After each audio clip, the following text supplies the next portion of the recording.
Hello, kamusta at welcome back sa aking channel. Alam mo ba yung feeling na may nakaaway ka, tapos kahit ilang araw na lumipas, dala-dala mo pa rin yung bigat? Parang kahit anong gawin mo, maglinis ka ng bahay, maglakad ka sa gabi, o manood ka ng TV, bigla na lang siyang papasok sa isip mo. Yung galit, yung sama ng loob, parang hindi nawawala. Minsan nga, kahit simpleng bagay lang, naaalala mo ulit, tapos umiinit na naman yung ulo mo. Napapaisip ka, bakit ba ang hirap magpatawad? Tapos eto pa. Kapag ikaw yung nasaktan, parang automatic na may boses sa loob mo na nagsasabi, hindi niya deserve mapatawad. Tama ba? Parang gusto mong iparamdam sa kanya kung gaano ka nasaktan. Gusto mong makita na nagsisisi siya, na naghihirap siya, na somehow nababawi yung sakit na dinulot niya sa'yo. Pero ito yung tanong na gusto kong iwan sa'yo habang nanonood ka ngayon. Kung si Jesus nga nagpatawad kahit sobrang sakit na ng pinagdaanan niya, bakit ikaw hindi? Hindi ito tanong para i-judge ka. Hindi rin ito para ipamukha na mali ka. Kasi totoo naman mahirap magpatawad. Lalo na kung malalim yung sugat. Lalo na kung paulit-ulit kang nasaktan.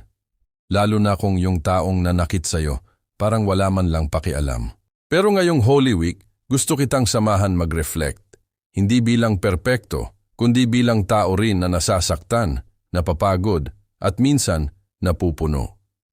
Gusto natin pag-usapan hindi lang kung bakit kailangan magpatawad, kundi paano ba talaga natin ito magagawa sa totoong buhay, hindi lang sa salita, kundi sa puso. Kasi minsan, akala natin ang pagpapatawad ay para sa ibang tao. Pero ang totoo, madalas, para ito sa sarili natin. Isipin mo yung eksena, yung huling sandali ni Jesus sa krus. Pagod na siya, sugatan, iniinsulto, tinatrato na parang wala siyang halaga. Kung iisipin mo, kung may karapatan na magalit, magtanim ng sama ng loob, o gumanti, siya yon. Pero anong ginawa niya? Sa halip na magalit, ang sabi niya, Ama, patawarin mo sila dahil hindi nila alam ang kanilang ginagawa. Grabe no? Sa gitna ng sakit, pinili pa rin niya ang pagpapatawad. Ngayon, hindi naman natin sinasabing kailangan mong maging tulad niya agad-agad. Hindi rin natin sinasabing dapat mong kalimutan lahat ng nangyari. Kasi ang pagpapatawad, hindi ibig sabihin nun okay na yung ginawa nila. Hindi ibig sabihin nun tama yung pananakit. Ang ibig sabihin lang, pinipili mong hindi nadalhin yung bigat. Kasi ito ang unang bagay na kailangan mong maintindihan. Yung galit, parang apoy yan. Pero ang problema, habang sinusunog mo yung ibang tao sa isip mo, ikaw din yung nasusunog. Napansin mo ba, kapag galit ka, hindi lang siya emotional Ramdam mo sa katawan, na-stress ka, napapagod ka, minsan hindi ka makatulog. Parang kahit wala na yung taong nanakit sa'yo, nandyan pa rin siya, sa isip mo, sa puso mo. At dun mo marirealize, hindi siya ang nakakulong sa sakit. Ikaw. Kaya ang pagpapatawad, hindi ito tungkol sa pagiging mabait. Hindi ito tungkol sa pagiging mahina. Sa totoo lang, kailangan mo ng lakas para magpatawad. Kasi pinipili mong bumitaw kahit pwede ka namang kumapit sa galit. Parang ganito yan. May hawak kang mabigat na bato. Sinaktan ka, kaya kinuha mo yon. Sabi mo, dadalhin ko to para maalala ko kung gaano ako nasaktan. Pero habang tumatagal, napapagod ka. Sumasakit yung braso mo. Nahihirapan ka ng gumalaw. Tapos biglang may magsasabi sa'yo, bitawan mo na. Anong unang papasok sa isip mo? Bakit ko bibitawan? Siya nga yung may kasalanan. Gets mo? Ganun tayo madalas. Ayaw nating bitawan kasi feeling natin parang pinapalusot natin sila. Pero ang hindi natin napapansin, tayo yung nahihirapan. At doon papasok yung unang realization, ang pagpapatawad, hindi regalo para sa kanila. Regalo ito para sa sarili mo. Kasi habang hindi ka nagpapatawad, parang binibigyan mo pa rin sila ng power sa buhay mo. Kahit wala na sila sa paligid mo, kontrolado pa rin nila yung emosyon mo.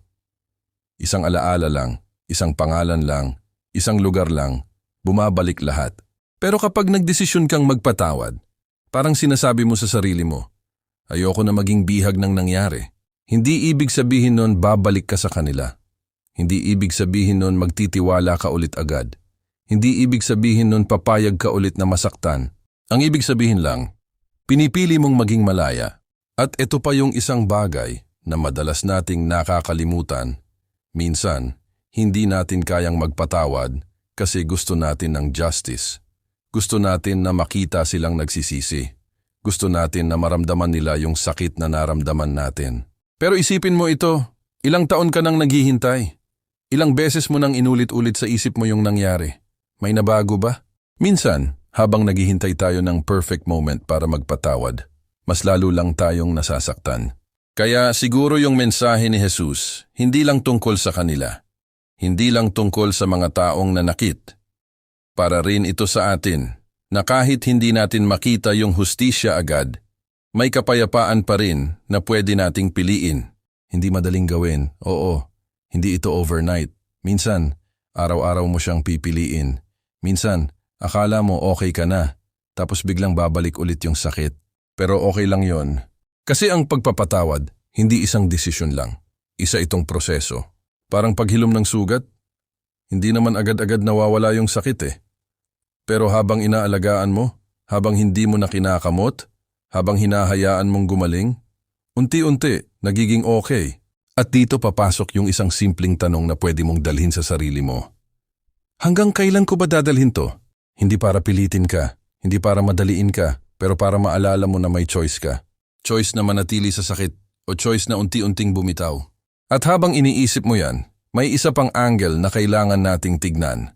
Kasi minsan, hindi lang yung ginawa sa'yo ang problema, kundi kung paano mo siya hinahawakan sa isip mo araw-araw. Kasi kahit tapos na yung pangyayari, paulit-ulit mo pa rin siyang binabalikan. Dito nagiging mas malalim ang usapan.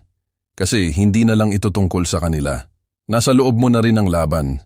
Kasi kung iisipin mo, minsan hindi na talaga yung tao ang sumasakit sa'yo, kundi yung kwento na paulit-ulit mong pinapatugtog sa isip mo. Parang sirang plaka. Ganito niya ako sinaktan, ganito niya ako trinato, hindi niya ako pinahalagahan.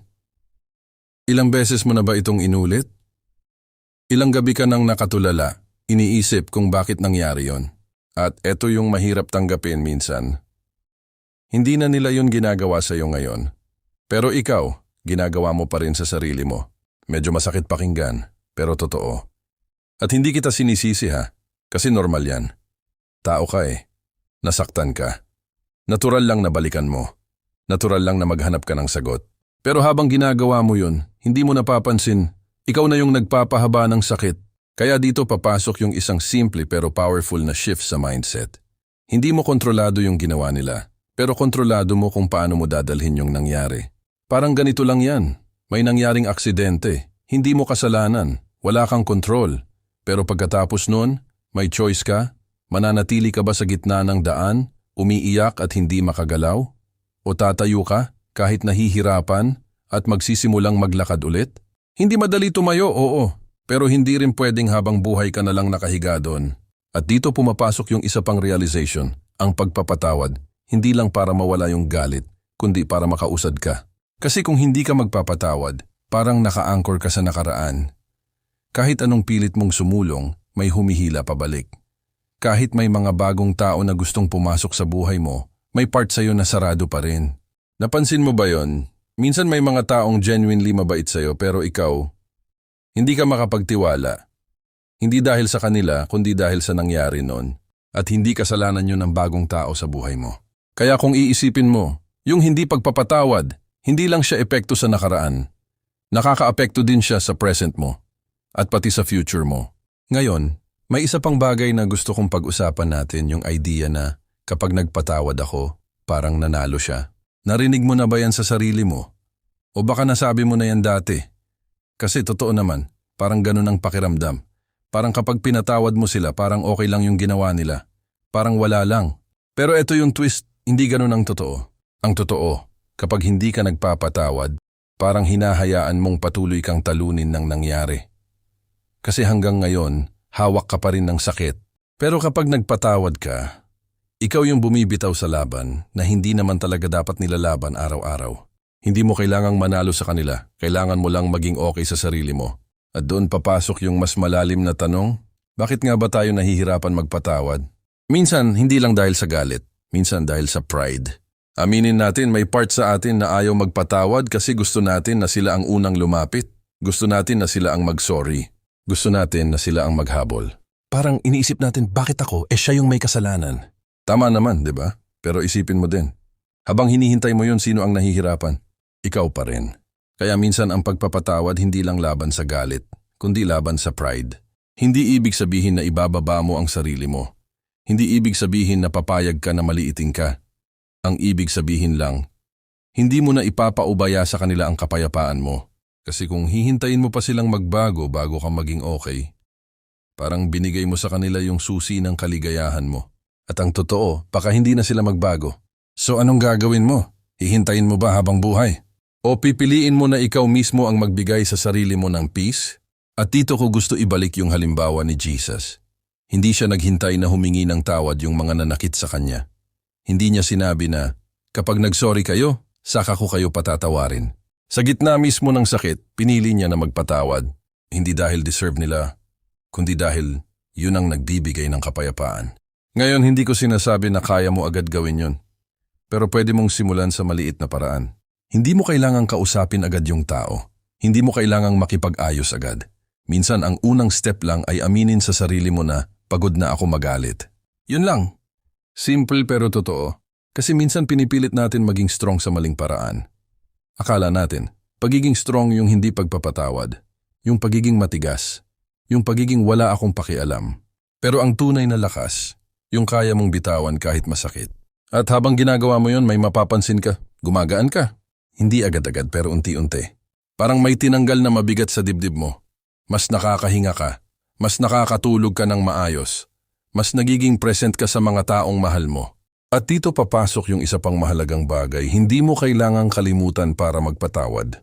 Maraming tao ang natatakot magpatawad kasi iniisip nila, kapag pinatawad ko siya, parang kinalimutan ko na yung ginawa niya.